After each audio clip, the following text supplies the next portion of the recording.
Assalamualaikum warahmatullahi wabarakatuh. Perkenalkan, nama saya Nani Mutiawana, mahasiswi Universitas Terbuka, Prodi Pendidikan Bahasa dan Sastra Indonesia, NIM 0310466364. Di sini saya akan mempraktikkan simulasi mata kuliah pemantapan kemampuan mengajar yang diampu oleh Bapak Dr. Andes Edmandus Hari Pawarta MPD. Selamat menyaksikan. Assalamualaikum warahmatullahi wabarakatuh. Selamat siang anak-anak. Bertemu lagi di pembelajaran bahasa Indonesia. Bagaimana kabar kalian? Alhamdulillah, sehat semua ya. Sebelum kita memulai pembelajaran, marilah kita membaca basmalah terlebih dahulu. Bismillahirrahmanirrahim. Dengan kita membaca basmalah tadi, saya harapkan kita bisa belajar bersama sehingga dapat memberikan manfaat untuk kehidupan kalian kelak. Amin. Sebelum kita mulai, apakah di antara kalian ada yang tidak hadir? Alhamdulillah, hadir semua ya. Untuk selanjutnya, kita masih mempelajari mengenai teks eksplanasi yang akan kalian lihat pada teks berikut ini. Pada kesempatan kali ini, kita masih membahas teks eksplanasi.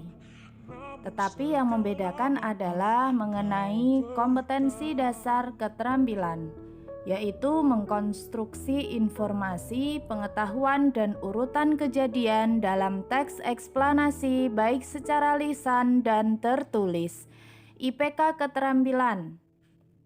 Menulis dan menceritakan secara lisan teks eksplanasi dengan memperhatikan isi urutan kejadian, hubungan kausalitas, dan topik. Selanjutnya, mari kita simak bersama contoh dari teks eksplanasi berikut ini. Nah, ini adalah contoh dari teks eksplanasi berjudul Pelangi. Seperti yang kalian tahu bahwa pelangi itu adalah salah satu fenomena alam yang terjadi di lingkungan sekitar kita. Dari teks eksplanasi berjudul Pelangi, di sini ada 3 bagian struktur. Yang pertama adalah pernyataan umum atau biasa disebut sebagai identifikasi fenomena. Jadi di situ terdiri dari latar belakang dari pelangi itu sendiri. Pelangi atau rainbow adalah peristiwa optik berupa kumpulan cahaya warna-warni paralel satu dengan yang lainnya yang muncul di langit atau di media lainnya. Di langit, pelangi terlihat seperti busur cahaya yang mengarah ke cakrawala ketika hujan ringan. Selain itu, pelangi juga bisa dilihat di sekeliling air terjun. Untuk yang selanjutnya, struktur yang kedua, di sini ada deretan penjelas atau isi, atau biasa juga disebut sebagai proses kejadian. Jadi terdapat 4 siklus yang membentuk pelangi ini, antara lain yang pertama, pembiasan sinar matahari. Pelangi terbentuk karena terdapat pembiasan sinar cahaya matahari yang dibelokkan ketika sedang menuju satu medium ke medium lainnya oleh tetesan air yang terdapat pada atmosfer. Siklus yang kedua, sinar matahari melewati tetesan air. Ketika cahaya matahari melalui tetesan air, cahaya matahari tersebut akan dibelokkan yang membuat warna-warna tadi berpisah dengan sendirinya.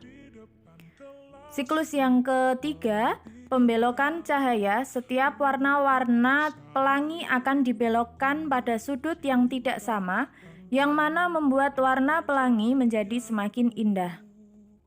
Siklus yang keempat, terbentuklah warna pelangi.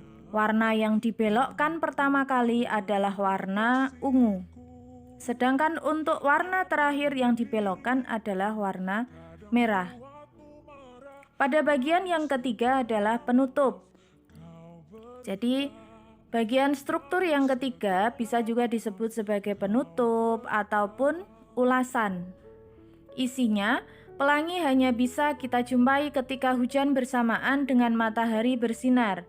Namun, dari sisi yang berlawanan dengan kita harus berada di antara matahari dan tetesan air dengan matahari di belakang kita.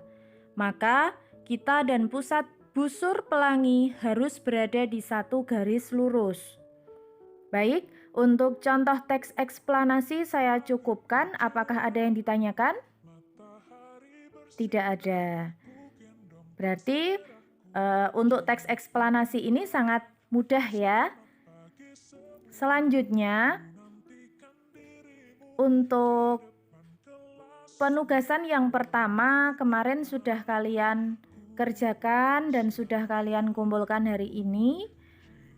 Yang harus kalian kerjakan pada penugasan pertemuan kali ini adalah penugasan yang kedua, yaitu buatlah teks eksplanasi yang berkaitan dengan kejadian banjir yang terjadi di Wonosoco, Undaan Kudus pada awal bulan November kemarin. Dari teks eksplanasi yang sudah kalian saksikan tadi, saya harapkan pada pertemuan kali ini kalian bisa melihat dan bisa membuat bagaimana teks eksplanasi itu bisa terbentuk dari beberapa kalimat, kemudian dibuat menjadi paragraf yang terdiri dari beberapa struktur yang bisa kalian kembangkan menjadi struktur tersebut, sehingga ini nanti akan saya bagikan kertas HVS yang harus kalian beri garis tepi, kemudian diberi nama,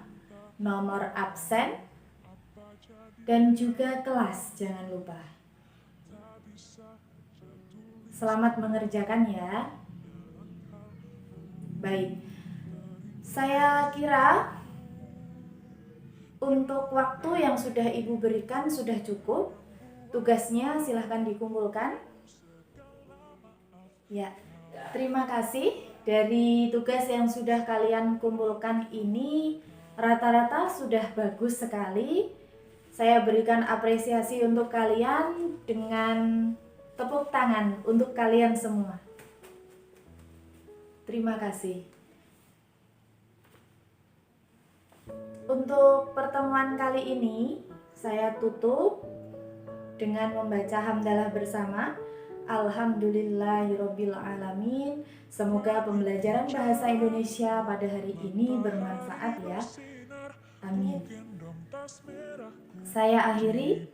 Wallahul muwaffiq ila aqwamit thoriq. Wassalamualaikum warahmatullahi wabarakatuh. Tetap semangat. Sampai jumpa pada pertemuan yang akan datang.